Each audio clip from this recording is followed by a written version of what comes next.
that we can be. Well, let me tell you what they did believe. They simply believed in that fundamental American promise that even if you don't start out with much, if you work hard, if you do what you're supposed to do, then you should be able to build a decent life for yourself and an even better life for your kids and grandkids. And here's something else they believe.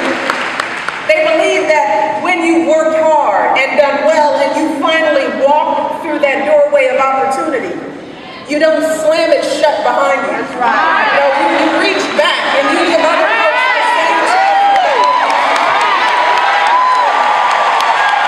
And that is how Barack and I know so many of you were raised. And more than anything else, that is what this election is all about. That's right. It's a choice. Yeah. It's a choice about our values and our hopes, our aspirations. It's a choice about the America we want to leave for our kids and our grandkids. And let's talk a little bit about that America, what we believe.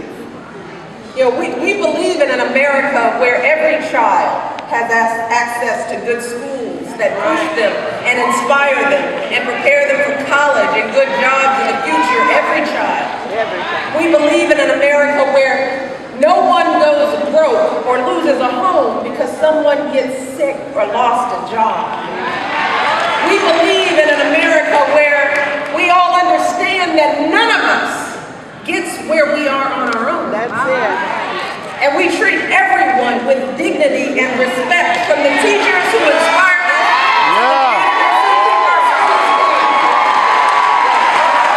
And in this America that we're building, we believe that the truth matters.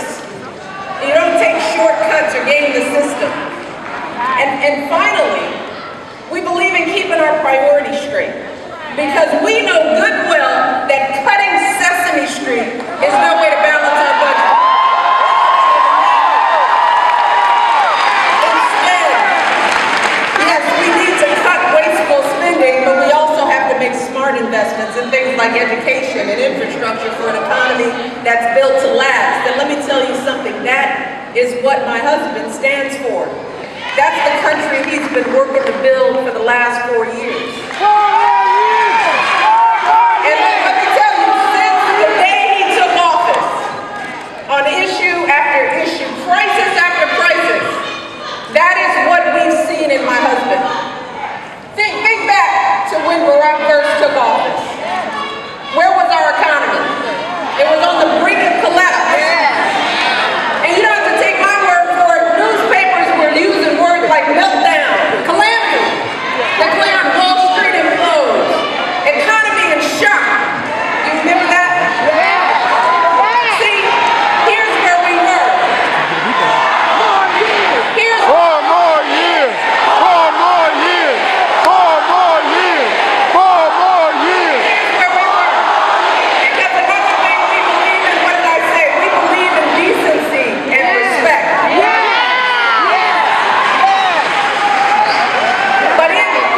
But in that economy, if you recall, the auto industry was in crisis. That's right.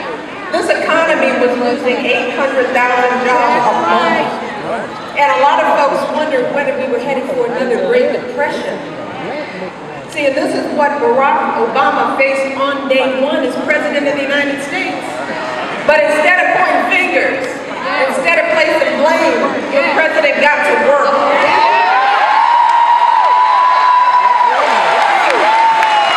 Because he was thinking about folks like my dad, folks like his grandmother, and that's why he cut taxes for small businesses and working families, because he believed that here in America, teachers and firefighters should not pay higher taxes than millionaires and billionaires. And that's also why, while some folks were willing to let the auto industry go under, you remember that? With more than 1 million jobs that would have been lost. That's right. See, Barack had the backs of American workers. And that's why today, American auto industry is back on its feet again. And yes, while we still have a long way to go to completely rebuild this economy, there are more and more signs every day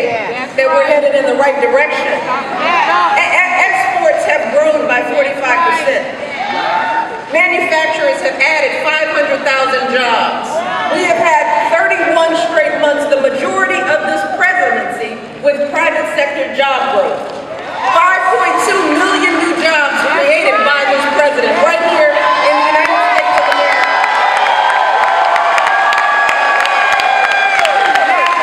When it comes to providing our young people the education they deserve, see, Barack knows that, like me, and I know so many of you, we never could have attended college without financial aid. So let me just explain to you, we would not be here if it weren't for financial aid. So when it comes to student debt, Barack and I have been there. This is not a hypothetical situation for us. And that is why Barack doubled funding for Pell Grants and fought to keep them in place. Because we have a president who understands how important it is for all of our young people to be invested in, have opportunities to go to college.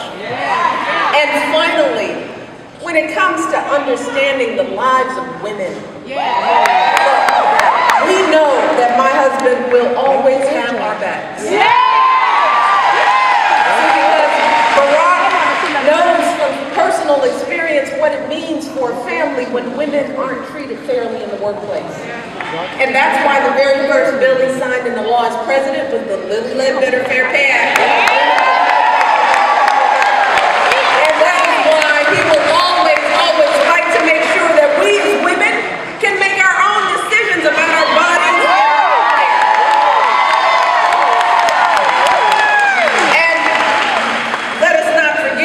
Because of health reform that he passed, insurance companies can no longer charge women more than men for the same coverage.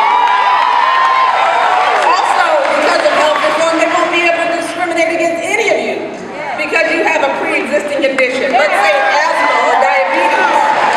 Our seniors are paying hundreds less for their prescription drugs. Our seniors on Medicare because of health reform. And our young people can stay on our insurance until they're 26 years old.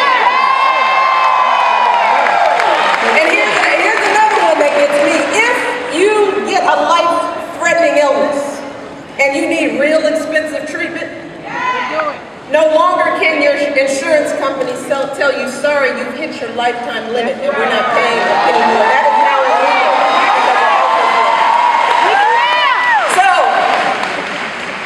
These next 5 days, when you're out there talking to folks, and I hope you will be, and you're talking to folks who are trying to decide who's the best person to keep America moving forward for 4 more years.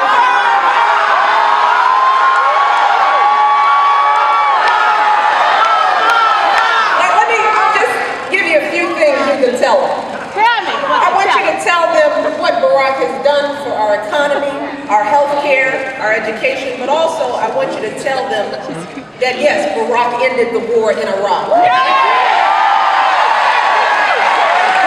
them that this was the president that took out Osama bin Laden. Remind them that this is the president that is fighting every day to make sure that veterans and military families have the benefits they have earned.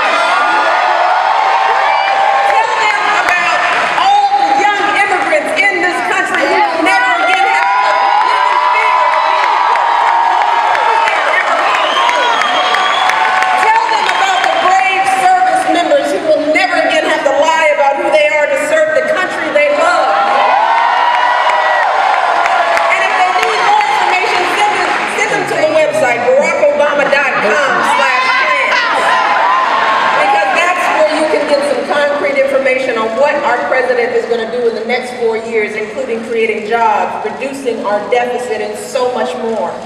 But here's what I really want you to tell them. I want you to tell them that Barack Obama knows the American dream because he's lived it. He's fighting every day so that every one of us can have that same opportunity, no matter who we are, or where we're from, or what we look like, or who we love.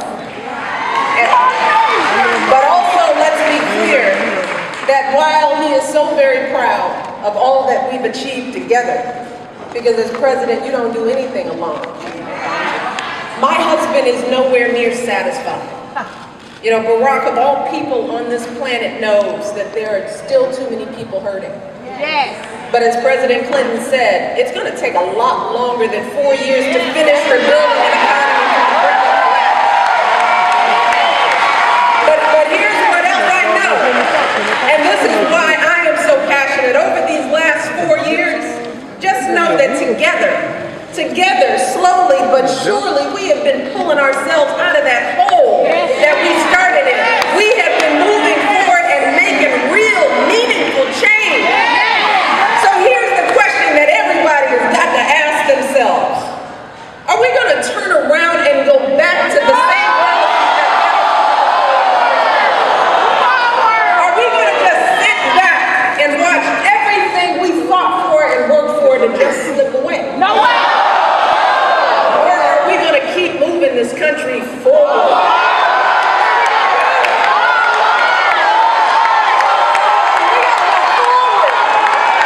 We must go forward. But in the end, here's where we are. The answer to these questions is now on us. It is all on us because, believe me, all of our hard work and all the progress that we have made, it's all at stake this Tuesday. And as my husband has said, the only guarantee is that this election will be even closer than the last one. And it will all come down to what happens in just a few key battleground states, like right here in Florida. Right here. So let me give you some perspective, all right, especially our young people. Just so that you know the power that everyone in this room has. In 2008, Barack won Florida by about 236,000 votes. And that might sound like a lot, but when you take that number and break that down across precincts, that is just 36 votes per precinct. That's right. That's the margin of difference. That's right. Wow. Now, that could mean just one vote in your neighborhood. That's right. Just a single additional person in your apartment building or on your college campus. So if there is anyone here or anyone in your lives who might be thinking that their vote doesn't matter, that their involvement doesn't count, that in this complex political process that ordinary folks can't possibly make a difference, I want you to think about and remind them about those 36 votes.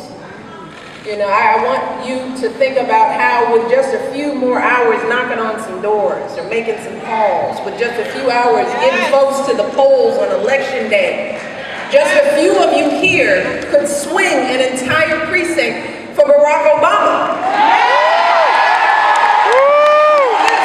When we win enough precincts, we will win the state, and when we win the state, we'll be well on our way to put Barack back in the White House.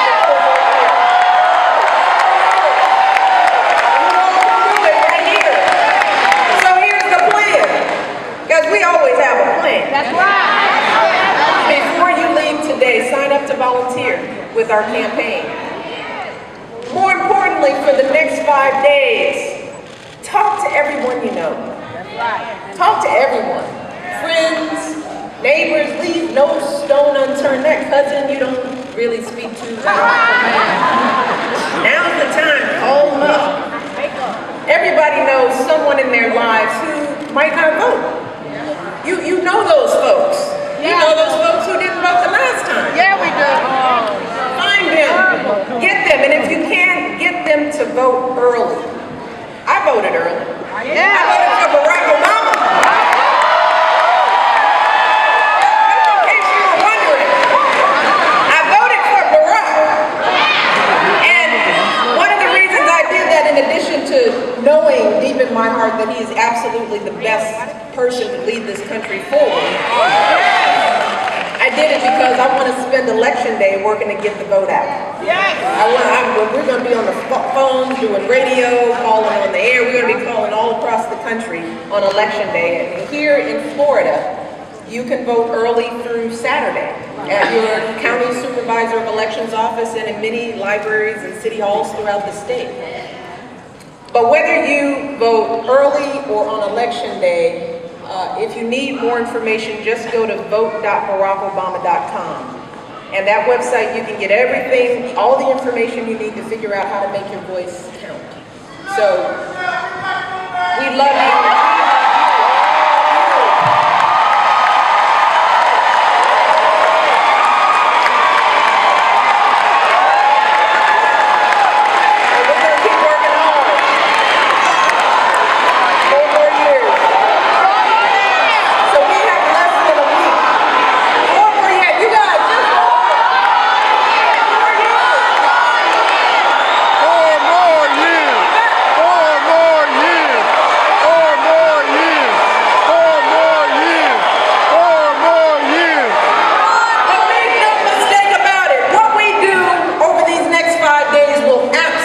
Make the difference between waking up the day after election day and wondering, oh my goodness, could I have done more? OMG. Or feeling that promise of 4 more years. So from now until November the 6th, we need you to keep on working and struggling and pushing like never before. Because what I want people to remember, especially our young people, that is how change always happens in this country. We know from our history that change, real change, is hard. And it requires patience and tenacity. Shoot, life is hard and requires patience and tenacity. But the lessons that we've all learned as older folks is that if we keep showing up, right? If we keep fighting the good fight and doing in our hearts what we know is right, then eventually we get there. We always do. And that is why we all have every reason to be optimistic about what lies ahead. Because we know that here in America, we always move forward. We always make progress. And in the end, that's what this is about. That is what elections are always about. Don't let anybody tell you differently ever. Elections are always about hope. What kind of hope am I talking about? The hope that I saw on my father's face as I walked across that stage to get the diploma he took out loans to help me get. The hope that Barack's grandmother felt as she cast her ballot for the grandson she loved and raised. Is that kind of hope.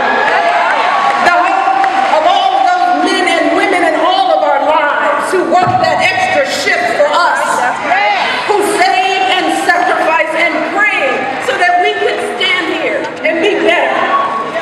The hope that so many of us see when we look into the eyes of our kids and our grandkids. That is why we're here. This is about our kids. Because we want all of our kids to have a solid foundation for their dreams. We want to give all of our kids opportunities worthy of their promise. Because I don't care where you're from, what party you belong to. We know that all of our kids in this country are worthy. We want to give them that sense of limitless possibility. That belief that here in America, the greatest country on the planet, there is always something better out there if you're willing to work for it. So here's